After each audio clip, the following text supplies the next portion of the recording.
গীতায় লেখা আছে, যদি আপনার বারবার বোঝানোর পরেও কেউ যদি আপনাকে না বোঝার চেষ্টা করে, উল্টে আপনাকে নিয়ে খারাপ কথা বলে, তাহলে তাকে তার মতো ছেড়ে দিন। কারণ সে আপনার থেকে নয়, নিজের ধ্বংস থেকে শিক্ষা নেওয়ার ইচ্ছায় বিশ্বাসী।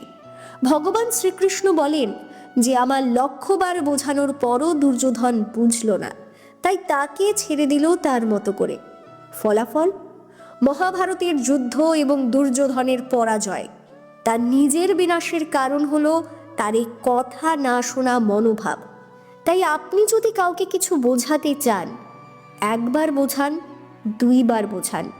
যখন অনেকবার বোঝানোর পরও সে বুঝছে না বা বোঝার চেষ্টা করছে না, তাকে তার অবস্থায় ছেড়ে দিন।